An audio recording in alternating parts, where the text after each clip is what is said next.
Next ఇప్పుడు ఈ programming టీచింగ్లో నీకు బాగా నచ్చింది ఏంటి మన దగ్గర యాక్టివిటీ? సార్ మెయిన్గా అంటే tracing sir. Tracing ultimate sir. అది ఎలా అంటే ఇప్పుడు మనకు ప్రోగ్రామ్ అందరు రాస్తారు సార్, అందరు రాస్తారు ప్రోగ్రామ్. కాకపోతే ప్రోగ్రామ్ అర్థం చేసుకోవాలని చాలా తక్కువ మంది ఉంటారు సార్. అది మెయిన్ గా ఏంటంటే నాన్ ఐటీ వాళ్ళకి చాలా ఉపయోగపడుతుంది సార్. అదే ఇప్పుడు మనం ఏదైనా ప్రోగ్రామ్ చేస్తే ఇప్పుడు మన స్టూడెంట్లని ఇప్పుడు ఇదని నువ్వని కాదు 2009 నుంచి చెప్తున్నాం, ఏ స్టూడెంట్ మన దగ్గరికి వచ్చినా పాత స్టూడెంట్ ఆర్ఎన్ రెడ్డి క్లాస్లో మీకు బాగా నచ్చింది ఏంటి అంటే వాళ్ళు చెప్పే ఫస్ట్ ఆన్సర్ ఏంటంటే ట్రేసింగ్ ద కోడ్.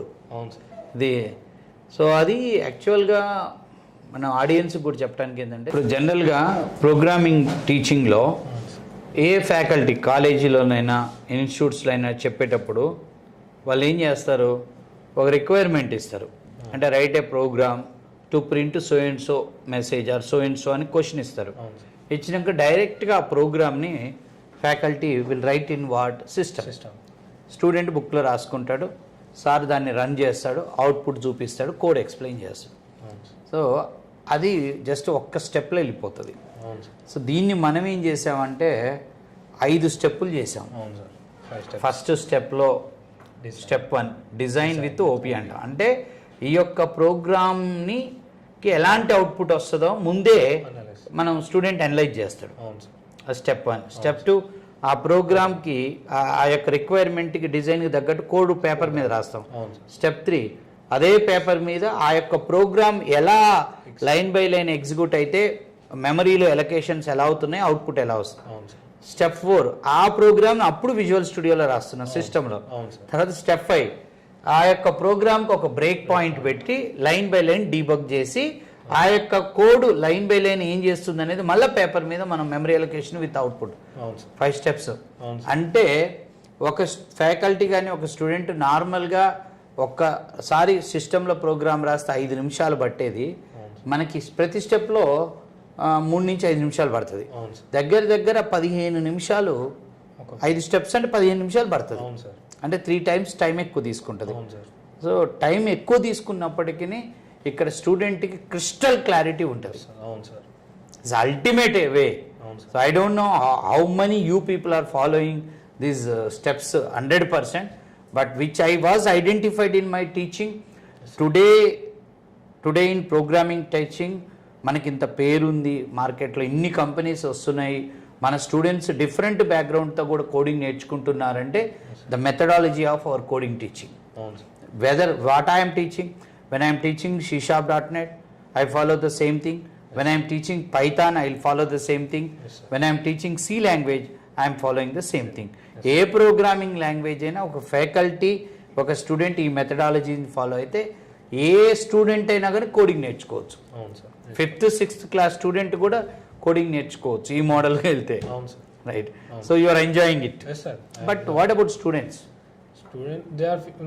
ఎక్కడ ఇరిటేట్ అవుతారు 5 స్టెప్స్ చేయమంట కదా, ఉన్నది ఉన్నట్టు చెప్పు. అవును సార్, మెయిన్ గా నేను గమనించింది గైడ్ చేసిన స్టూడెంట్స్ కి అయితే వాళ్ళు ట్రేసింగ్ ఎందుకు చేయాలి, అలా చేయకూడదు, నాకు చేయను, నేను ఓపిక లేదు చాలా మంది అన్నారు అంటారు. అవును సార్, ఫస్ట్ చాలా మంది అన్నారు సార్. అయితే నేను చెప్పాను సార్, నువ్వు ట్రేసింగ్ చేయి, ఫస్ట్ ట్రేసింగ్ చేయి, నువ్వు ఫస్ట్ ట్రేసింగ్ చేయి, తర్వాత నీకు ఏదైతే అర్థం కాదో నన్ను అడుగు, అట్లా ఎందుకు అర్థం కాదో నువ్వు చూడు ఫస్ట్ అన్న. అయితే ఒక స్టూడెంట్ చేశారు సార్. అయితే ఒక ప్రోగ్రామ్ నీకు అర్థమైందా అని అడిగాను సార్. అర్థమైంది, ట్రేసింగ్ చేశాక అర్థమైంది అన్నారు సార్. అయితే నేను చెప్పాను కదా ముందే, సో ట్రేసింగ్ అంత పవర్ ఉంటుంది సార్, మనకు అందుకే ట్రేసింగ్ చేయమంటారు అని చెప్పాను సార్ వాళ్ళకి. జనరల్గా అదొకటి.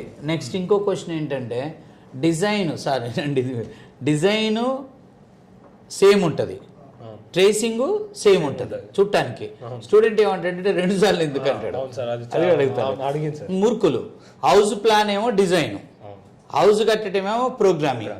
కట్టినాక ఇల్లు ఎలా ఉంది, స్ట్రక్చర్ అంతా చెక్ చేస్తాం కదా, ఎన్ని గదులు ఉన్నాయి, 2 బెడ్రూమ్లు ఉన్నాయి, కిచెన్ ఉంది, హాల్ ఉంది, ఇదంతా మన మేస్త్రీలు కట్టించినాక హౌస్ ప్లాన్ పట్టుకొని ప్లాన్ ప్రకారం చేసిండా చేయలేదని చెక్ చేస్తాం.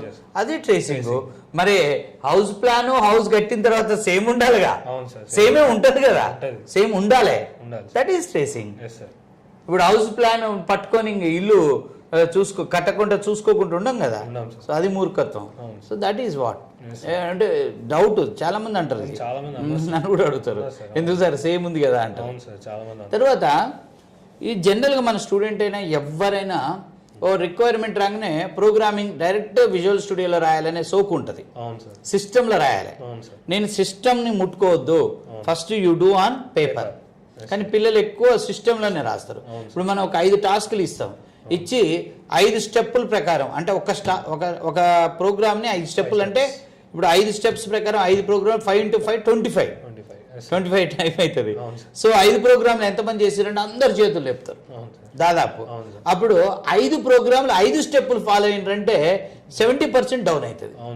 కొన్ని స్టెప్పులు స్కిప్ చేస్తారు. అవునా కదా, లేజీగా. అంటే వాళ్ళు ఏంటంటే రాస్తారు, అవుట్పుట్ చూస్తారు, రాస్తారు, అవుట్పుట్ చూస్తారు. That is not the way of learning programming. అది కాదు, that is not the way. The people who follow the 5 steps 100%, including the tracing 2 types. Yes, sir. Tracing on the code what you have written on paper, Yes, sir. the tracing with the help of breakpoint. That is made everyone as a good program who follows this. Yes, sir. 100%. I observed with my experience. Yes, sir. అసలు దాన్ని మించింది లేదు. అవును sir. ఇప్పుడు మీరు programme కూడా పేపర్లో రాసేటప్పుడు అసలు నెక్స్ట్ ఏంటి ఎలా డౌట్ వస్తుంది. విజువల్ స్టూడియోలో రాసేటప్పుడు intelligence will tell you next line ఏందో చెప్తుంటుంది. అది అక్కడ ఏం కన్సోల్ రాసావా అనేది కూడా గుర్తుండదు. సి కొట్టక అసలు క్లాస్ నేమ్ ఏంటి ఆ స్పెల్లింగ్ కూడా గుర్తుండదు. అది ఎందుకంటే ఇంటెలిజెన్స్ విజువల్ స్టూడియోలో ఇంటెలిజెన్స్ ఫీచరే రాసుకుంటూ పోతుంటది కోడ్. సో ఈ పేపర్లో ఏంది ప్రతి వర్డ్ నువ్వు రాయాలి. So that will come from ear. So అది కూడా it improves programming skill. Even though ADO.NET coding also I ask you to write on paper. అది that helps lot. Okay, so overall గా కోడింగ్ బాగా నేర్చుకున్నావు. అవును sir, coding బాగా నేర్చుకున్నాను.